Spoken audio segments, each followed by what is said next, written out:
السلام عليكم ومرحبا بكم مرة أخرى في فيديو جديد. اليوم غادي نديرو واحد الكيك بالفرماج وبالحامض.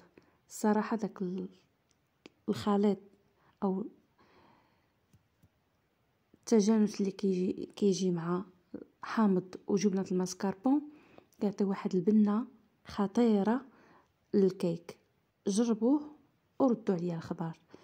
ولهاد الكيك او تحضير هذا الكيك غادي نحتاجو الحامض، الزبده، السكر، الزبده بحراره الغرفه، 4 ديال البيضات، جبنه الماسكاربون، قشور د الحامض، خماره، الملح والطحين.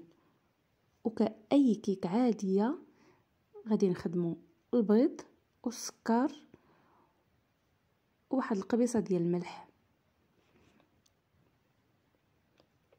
غرام ديال الملح بالحساب كاع باش كتجي موازنه.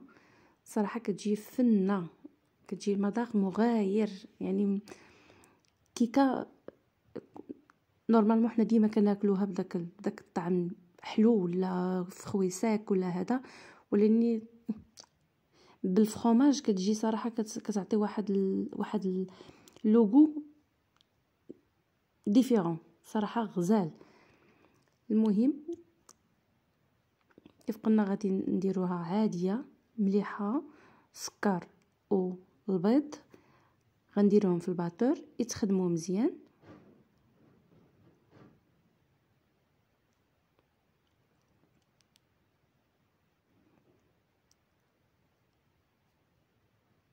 وبالمناسبه كاينين الدراري الصغار اللي ما كيعجبهمش ياكلوا الفرماج، هذه كفكره انكم توكلوهم الفرماج بلا ما يعيقوا، يعني ما حيت ما كيجيش باين بزاف.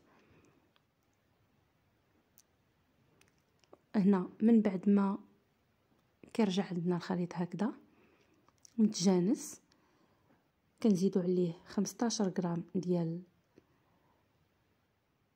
القشور ديال الحامض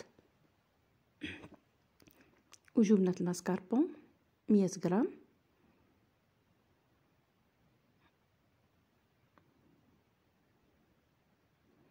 نهبطو داك شويه ما نضيعوه شي.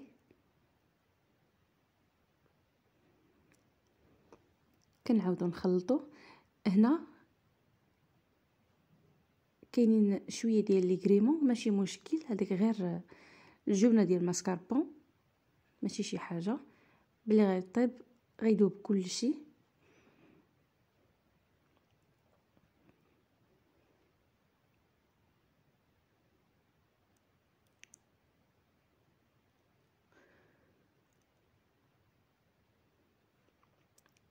وهنا كناخدو داك 50 غرام ديال عصير ديال الحامض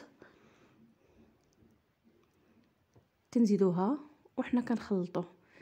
هنا في هذا التحضير ديال هذا الكيك راه ماشي ضروري الخلاط الكهربائي، غير خلاط ديال اليد كافي. هنا كنزيدو ديك الزبده دايبه، ما تكونش سخونه وما تكونش بارده بزاف، كنزيدوها دفعه واحده وكنبقاو نخدمو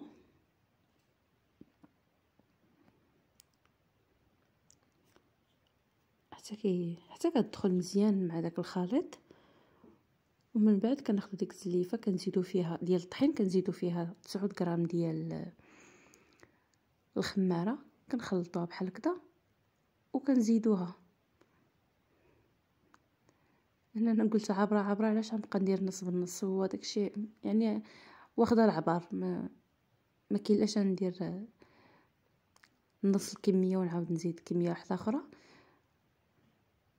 خلطت كلشي في دقه واحده. هنا غنبقى نخلط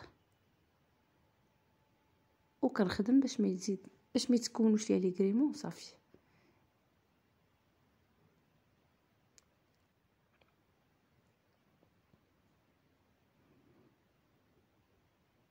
انا كنتاكد ان دوك لي كريمون اللي بقاو غير ديال الفرماج ماشي ديال الطحين. ها بيتاكدت صافي. وهنا في هذا المرحله هذه انا كنت ديجا دايره الفران يسخن على 180 درجه، وغادي نديروها. شتي كيفاش كتجي لاباغي، ماشي خفيفه وماشي ثقيله. وقلنا غادي ندخلو هذا الفرن طيب على درجه الحراره ديال 180 40 دقيقه. وهنا غادي ناخدو بلي غنديروها في داك المول، غادي ناخدو هذيك الزبده اللي بحراره الغرفه، كنديروها من الوسط من الكيك، حيت باش بلي كطيب كتفوندي عليها، يعني كطيب واللي كتذوب كتكوفري الكيك كامله. ومن بعد ما طابت خرجتها، صراحه كتجي بنينه وزوينه.